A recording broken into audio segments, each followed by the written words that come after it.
कभी कभी ना शब्द जरूरी नहीं होते हैं। मतलब आप कुछ ऐसा कर दो कि आपको दुश्मन चुप होकर रह जाए। दिलजीत दोसांझ को हम इसीलिए जानते भी हैं, जट आदमी है, साफ कहते हैं, पीछे कुछ रखते नहीं।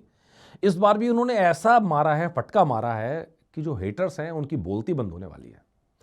मैंने देखा कि जब हमने एपिसोड बनाया कि भाई इस गाने के अंदर वीएफएक्स कहाँ हैं, तो मेरे पास कई सारे कमेंट आए, एक पूरी बाढ़ आई भाई साहब, कमेंट भी नहीं, बड़ी सारी बाढ़ थी।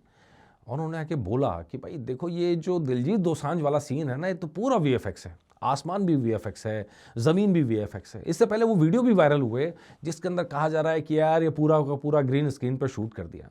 जबकि हम लगातार फॉलो कर रहे हैं फिल्म को और हमें मालूम है ये पूरी कहानी कि कितनी मुश्किलों के साथ शूट किया गया है, कितनी मुश्किलों के साथ ये पूरी चीज़ें शूट की गई हैं, क्योंकि पूरी कोशिश थी कि ऑथेंटिकेटेड तरीके से शूट किया जाए। हल्का फुल्का वीएफएक्स इस्तेमाल होता है, कलर करेक्शंस होते ही होते हैं, उसमें कोई बड़ी बात नहीं है। लेकिन कि पूरा का पूरा ही आसमान नया बना दिया, पूरा का पूरा ग्रीन स्क्रीन पे थिएटर खड़ा कर दिया, यार ऐसा होता नहीं है। मतलब इस फिल्म में तो कम से कम नहीं हुआ है। तो भाई ये वाली कहानी जो थी श्रीनगर एयरपोर्ट वाली सीन की, इसकी पहले आपको एक कहानी बताते हैं, लेकिन उससे पहले आपको विजुअल दिखा देते हैं। दिलजीत दोसांझ ने विजुअल जारी किए हैं और उसमें वो एयरफोर्स जो पटरी है, पट्टी, हवाई पट्टी, उसके ऊपर वो नाचते गाते नज़र आ रहे हैं। वो एग्जैक्टली वही सीन है जो आपने गाने के अंदर देखा है और शूटिंग के दौरान का ही सीन है। उसका बीटीएस जारी किया गया जिसके अंदर वो लोगों से मिल रहे हैं, साथ में नाच रहे हैं। उनके तेवर आप देखेंगे, तेवर देख के भी मज़ा आएगा दिलजीत दोसांझ के। और फिर वो उसी का एक हिस्सा हमने देखा घर कब आओगे गाने के अंदर, जिसकी फ़ोटो हम आपको दिखा रहे हैं। तो भाई ये सब था। तो जारी क्यों किया? जारी इसीलिए किया कि भाई ये कहने के बाद भी जब नहीं मान रहे, जब गाना भी आ गया और गाने के बाद भी लोग कह रहे हैं कि भाई आसमान नकली है, ज़मीन नकली है, तो दिलजीत दोसांझ ने दिखाया कि भाई कुछ नकली नहीं है, सबका सब असली है। एक शब्द बोले बिना भी उन्होंने सारी जो हेटर्स की मुहिम थी उस पर पानी डाल दिया है। यार कुछ भी नकली नहीं है, तो सब असली है, आप करके तो देखो भाई। अब कहानी क्या है? कहानी यह है कि एक पूरा का पूरा हमने कल एपिसोड लेके आए थे और उस एपिसोड में हमने आपको बताया कि कैसे मुहिम चल रही है, कैसे मुहिम चल रही है बॉर्डर को नीचे गिराने के लिए, कैसे मुहिम चल रही है सनी पाजी को नीचे गिराने के लिए, और कैसे मुहिम चल रही है वरुण धवन को नीचे गिराने के लिए। बहुत सारे लोग दिलजीत दोसांझ से भी नाराज़ हैं, उनके खिलाफ भी मुहिम चला रहे हैं। तो भाई ये सारी मुहिम का सामना पूरी टीम कर रही है और टीम बड़े शानदार तरीके से कर रही है। वो सामने आके प्रेस कॉन्फ्रेंस नहीं कर रहे, वो सामने आके सफाई नहीं दे रहे, बल्कि जो लाइफ के रियल एक्सपीरियंसेस हैं वो सामने आ रहे हैं। 3 एग्जांपल मैं आपको देता हूँ। पहला, दिलजीत दोसांझ, उन्होंने वीडियो जारी किया और वीडियो के अंदर उन्होंने कोई शब्द नहीं कहा, कोई सफाई नहीं दी, सिर्फ वीडियो जारी किया जिसमें वो नाचते गाते दिख रहे हैं। उस नाच गाने में सारे हेटर्स को या सारे वो लोग जो कह रहे हैं पूरी फिल्म वीएफएक्स पे बनी है, उन लोगों को सीधा सीधा जवाब दे दिया गया है।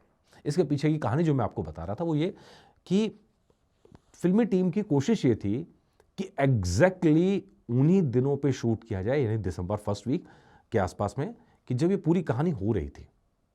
First week, second week, mid of December, ये जब पूरा घटनाक्रम जब चल रहा था, एग्जैक्टली उन्हीं दिनों में उन्हीं लोकेशंस पे शूट किया जाए।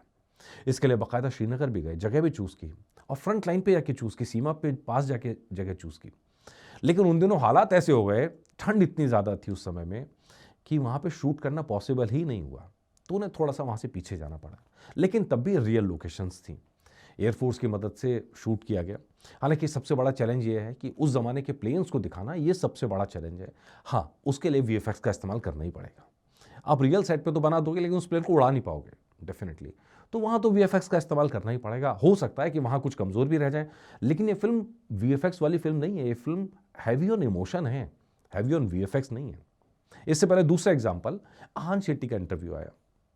उन्होंने बताया कि किस तरह उन्हें सैनिक दिखने के लिए कई किलो वजन कम करना पड़ा, डाइट चेंज करनी पड़ी, ठीक है, और पूरी तरह, क्योंकि फिल्म में कोशिश ये थी कि वो पूरी तरह सोल्जर ही नजर आए, उसी तरह की लाइफस्टाइल उन्होंने जी। इसी तरह वरुण धवन का तीसरा जो एग्जांपल है, वरुण धवन का, उनका इंटरव्यू सामने आया तो उन्होंने बताया कि कैसे उन्हें मतलब कैसे उनकी डाइट पर भी ध्यान रखा गया कि प्रोटीन बढ़ाने हैं, कितने कार्ब लेने हैं, क्योंकि दोनों में फ़र्क आप देखिएगा। एक पानी की सेना में, जल सेना में है और उसके लिए अलग डाइट थी, और जो थल सेना में है, जो कैंट के अंदर पूरी शूट हुआ वो वाला वरुण धवन वाला सीन, उसके लिए अलग डाइट थी। आप देख रहे हैं इतना ज़्यादा ध्यान रखा गया है। बाकायदा आर्मी के लोग पूरी फिल्म के अंदर शामिल थे, जहाँ ड्रेसेस पे ध्यान दिया गया, कौन से बिल्ले लगेंगे, कौन सी चीज़ें आएंगी, एक एक चीज़ के ऊपर ध्यान रखा गया।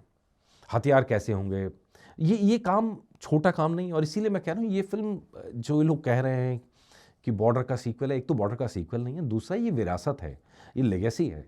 और लेगेसी देश की साहसिक जांबाजी की कहानियों को देश तक पहुंचाने की और विदेश तक पहुंचाने की, ये वो कोशिश है।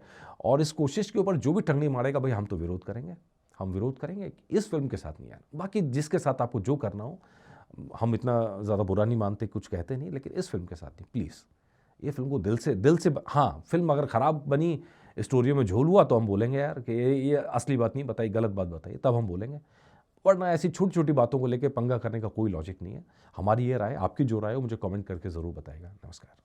तो ऐसी 5 आदतें कौन सी हैं जो आम इंसान गलती करते हैं, वो आदतें अगर बदल दें तो भाग्य भी बदलेगा, सेहत भी बदलेगी? 5 आदत ऐसी हैं व्यक्ति की। एक तो 5 आदत में यह है कि आदमी को किसी भी स्थिति में चाहे कुछ भी हो जाए, कभी भी आदमी को कि भाई होठ